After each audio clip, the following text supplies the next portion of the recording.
That brings us to the end of our three keynotes. I think we heard quite a nice storyline from setting out a vision and sharing opportunities, let's say, pitching for action, over letting us look into realities in public administration, in Michael's case, extending to this examples which showed advantages of Inspire, but also shortcomings of it. And we would like to run now half an hour plenary, unfortunately, and sorry also to all these who are listening from their computers at home. We couldn't quite facilitate a question and answer session through that means, so we just make you listeners this time around. But you will have many opportunities during this entire conference through the usage of Slidos and other ways to put in your opinions on matters. So please use these other opportunities. Here for the panel now, we move to our set of panelists, and we widen a little bit the round. We bring in Elias as a colleague. He's an advisor on digital aspects on green transition in DG Connect. Welcome, Elias.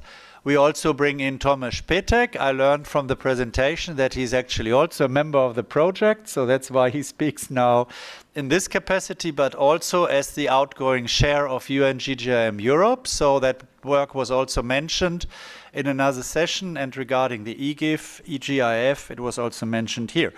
Then we return back to Eva, who was introducing this morning's session to us, and she will share with us some policy side, and we have Bruno back and also Michael back as our previous speakers. So what I would like you to do is now in the first round, take 3 minutes each and just share with us some more reflections of what you learned from the presentation, how you see this motto of the conference, Green Data for All, what does it mean to you? In case you have been presenting, let's say, beyond your presentation maybe. And we all share the concern that we would like to bring together data, technology, legislation, and governance, but to do that, there are challenges ahead, so please share with us your ideas on that so that we can speed up this path to the green and digital transition and make it tangible and real. So let's start with a newcomer. Maybe let's start with Elias. Thank you. So good morning. First, I would like to embrace Eva. I'll do it again so you can take a picture. This is the first time that DG Connect and DG Environment work so closely together. It has not been in the history, so it's a Green Deal development. I and some colleagues like Joachim and William Neal, if you know them from DG Environment, we created this movement of Green Digital in the Commission. And the message is you should do it also wherever you come from. Digital transformation couldn't care less about environment for the last 30 years. We were living on another planet. We could not care less about our impact on environment. I mean, digital transformation was going. The main investment were not going on digitalization for environment and climate. That's why Bruno's applications are niche of digital big mega trend. We are changing that now, so I'll do it again for those that want to take picture. So digital and green was put together in the Commission as, yes, we have to make sure that the digitalization becomes greener. So data centers, telecom, e-waste. We are about 3% of total emissions and about 8% of total energy consumption. And this is growing fast. So we have to take care that we do not pollute. But more importantly, we need to invest so that digitalization becomes what Bruno and what Michael want. And it's happening now. So 20% of all investment, first 9 months of this year, 45 billion, goes to climate tech. 27% goes to climate tech. The second best is software development and healthcare, which is like 15%. So it's happening now, but it's 30 years late. So again, you have to embrace and understand the digital transformation. They are not there for you. They never cared about you. Second, if you cannot solve a problem, Michael's and Bruno's problems, you have to make them bigger one. What I mean by that? Understanding is one thing. Acting and to actually make an impact is much bigger problem, because there are social issues and there are skills issues. You as environment will never have the capacity and will never have the budgets to put the skills needed. 60% of local authorities don't know how to spend the money on green digital because they don't understand even what it is about. 60% of companies don't have the skills to actually make digitalization a powerful tool for environment. The skilling is a bigger issue. We need to put another 3 DGs together, DG Connect, but also DG EAC and others. So the problem is much bigger than you trying to put on your shoulders. I worked 25 years digitizing healthcare. What Bruno showed, the semantics, it's a basic bread and butter of healthcare where we have 11 dimensions of healthcare data. One is geographical axis, one is semantic axis, one is the disease, axis, the other one is kind of the, 11 axes. So these semantics are already daily, as I said, business of healthcare sector. You need to go out to them and bring those semantic guys to start working on environmental data. So that's what I mean, making the topic bigger topic. So there is the green data space that we as DG Connect. So Destination Earth, I think it's open source. I'll double check. I double check, but Destination Earth is our mega project of Google Earth++. But another thing we do as DG Connect, we are supporting the data spaces. So the data space is our invention. And I always think about data space in pictures. So for me, it's as DG Connect, we are doing the 2 buns of a hamburger. So the infrastructural bun, the middleware, we just launched a project, we just signed a project for 150 million euros to create the middleware, the infrastructure of data spaces, whatever data space, health, green, mobility, energy, manufacturing. So we are creating the wires, the infrastructure, semantic and technical.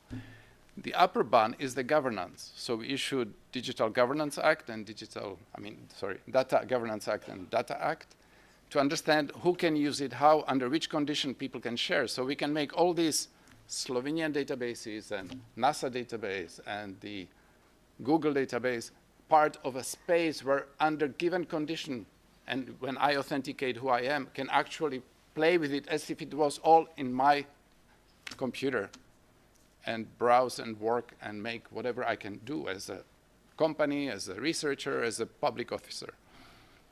That governance is the harder part than maybe the technical that we will work on. And the last point is understanding green digital. We can actually start having, we have a lot of applications. So I work and I established a coalition, Green Digital Coalition, and we work on smart energy networks, smart buildings, we're cutting emissions from buildings, on transport, on agriculture, precision farming. We're actually measuring how much emissions we're saving by applying precision farming and reducing the chemicals. All that is fine, but we need data for SMEs to start working and creating this. Startups need data to chew on to create value. But if I had to choose one sector that is like much bigger impact than anything, is digital for circular economy. And that's why I'm one of the team members of what we call Digital Product Passport. So we developed the Digital Product Passport, but I think if we manage to bring digitalization to make our economy more circular, we actually start working on the triple crisis, climate change, biodiversity loss, and pollution at the same time, because as Janes used to say, the major problem of our climate change and the triple crisis is the non-circularity of our economy. If we can change the business models from quantity-driven to service model, using less material, less primary natural resources to serve the people's needs, we're getting there. And for that, we need to make that circular business models more profitable and more fair. Because if we start charging, if you just apply digital and green you will see how much resistance you get from the people if it's not socially acceptable and if it's not cheaper. Elias, fantastic. That was a long statement, but it was very relevant and really showing how green data for all is made out of. And I'm happy to learn that it's a burger factory is also part of the game. So Michael, over to Michael and with his views. Thanks, Stefan. I'm going to focus on the for all part of the green data for all. I think as I already said in the speech before, I think we need to be more open in our data space for involving developers of solutions. I think much in the line of what Bruno said before, be they in the private sector or even in the public sector as well. I think nowadays with the right data and the right infrastructure, and I think we have all the tools and the infrastructure, or most of the infrastructure in place, or we will have it in place pretty soon. We can actually build applications in all kinds of domains very quickly if you give the right people the right tools. So I think that's one of the things that I think we all know we've underestimated, or we've not done so well in the past in Inspire, is to actually bring in the developer or the user community there. So I think that's one of the things I would like to see more. Then, as I already said, I would like to see more kinds of data in there, also the unstructured ones. And I think there's a big potential, untapped potential that we can use. And then last, I would say I would like to see green data for all more about enablers than about regulation. I think another thing that we've learned over the past is that basically trying to regulate everything up front is difficult, and you might go overboard or maybe the wrong way. So I very much like the data spaces approach, where we're trying to bring both the technology and the governance enablers there, and then basically let it up to, let's say, the market, the smart people there to develop solutions based on what we give them. I think these would be my 3 points, and I'm on board for the product passport. I think we need to talk about that later. Okay, thank you. Let's move to Tomaž.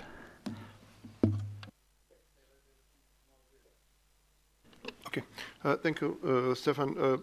If you're asking how we understood the green data for all, it was already mentioned that this is a challenge when Commission recognized this two magic words. I would like to add an additional one, not only green and digital, but also cooperation. So all these activities which we are doing already 25 years, because I'm old enough to remember this European Spatial Data Infrastructure Initiative in many years ago, where we would like to bring this data and services to maximize their use in the different areas of work for better and sustainable world. And this is the exactly what is written in not only in the digital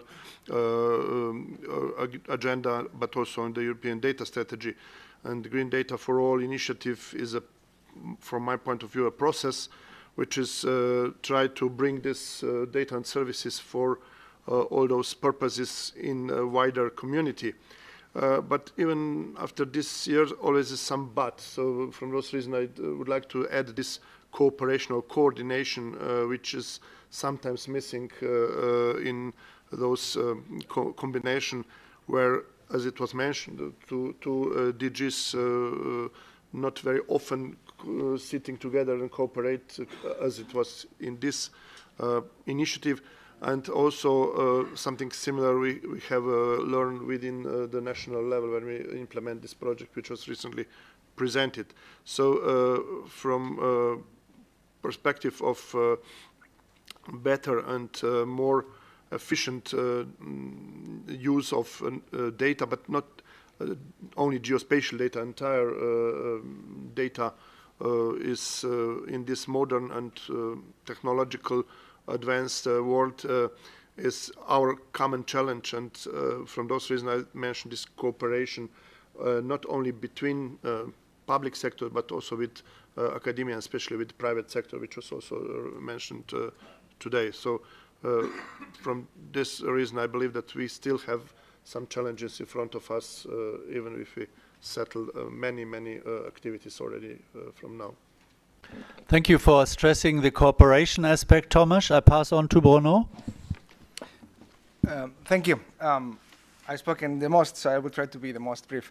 I would say that this, something we pointed out already is that green data for all cannot be only about nature. It has to be about people too. We cannot take care of nature if we don't take care of people, and we cannot take care of people if we don't take care of nature. I've seen companies make housing, affordable housing, cutting trees, and then at the same program on the other side, pay to plant trees. This cannot be. We have to have an holistic view of what it means to be sustainable and its people and planet. And if you look at SDGs or COP or planetary boundaries, they are all pointing in the same direction. The other one is that what I mentioned is the utility first. If I had my say on how to focus the next generation of Inspire, I would say go all in with points on the board so that we can go to have the impact. And that means, to me, that means Slovenia, because Slovenia is a fantastic example of a small country that can move extremely fast, or Estonia, or Denmark. Smaller countries tend to move fast in these cases. City officials, mayors of cities have the most demand for showing results, and they have still a great deal of governance. And also the largest technology company in Europe that is not doing the right things as according to the goals of the Green Deal. Those are the three short list of players I would target first to show points on the board, to show the camel, so that others can buy the camel. And that camel reference is for the first session, though, for those who were here. Okay, thank you, Bruno. Passing to Eva, and maybe asking Eva also additionally, do you already find answers to your three questions from the very beginning? Out of the speeches, out of the comments from the other panelists? Thank you, Stefan, for this question. And to be very honest, I have more questions than replies. For the moment, but I think the questions are also part of the process. So, you know, my horizon is expanding, and that's a positive thing, not a negative one. I will also share with you that I'm not an expert in digital, or even less so in data analyzing. And in fact, I have my team members who are much more knowledgeable and insightful. And every now and then I have a coffee with them to really ask a question. So explain me in basic words, what does it really mean? Now, with the little experience I have in digital and our conversations over coffee with my colleagues over the past year, a bit more experience in environmental and climate in the Green Deal remit, I sense from the beginning that there is not enough cooperation, as Thomas put it, between the green and the digital transition. That the green and digital twin transition is, unfortunately, to a big extent, still a name, but not yet operationally. It starts taking off, but it's not really a couple that walks one next to the other. And I'm happy with Elias thinking that we are making this couple bringing together. So I'm sharing back the hug. Because people, you know, make difference. And my colleague Grażyna Piszewicz, who's going to be part of the second plenary session, is another partner from DG Connect, who I think help us make the walk together a bit stronger. And a second reflection I want to share with you is that I'm a very pragmatic person. I love policy making at European level, but I'm also a very pragmatic feet on the ground person, and I have it, I think, from my grandmother, who was always thinking about solutions. What kind of problem I have, what kind of solutions I have. And when I listen to the problems that I hear, for instance, from member states, they come and say, you know, the Green Deal is great, but you guys put so much legislation on the agenda that we don't know how we're going to implement it and all the data that you're asking for. I mean, it's just so much. How on earth we are going to cope with it? So for me, the problem is how can we make this data that is there be used in a smart way, in a modern way? I also have companies who say, it's not that we don't want to be green.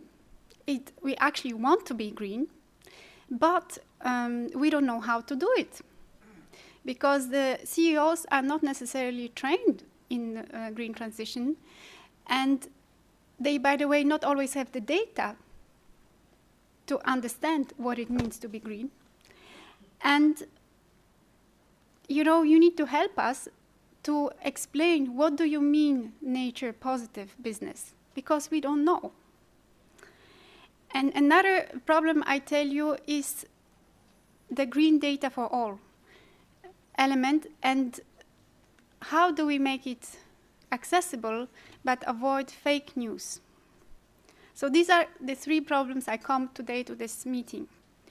And I must say, from the conversations that we've had and from the interesting interventions that we had, I learned that data is there, but to understand, to crunch this data, to understand what it actually means in terms of information that is useful for those that need it, be it for policymakers, be it for implementation, be it for companies that need to take economic decisions, we need somebody to translate this data, to crunch this data, to make the service, to make it an information that is understandable. And this is a challenge.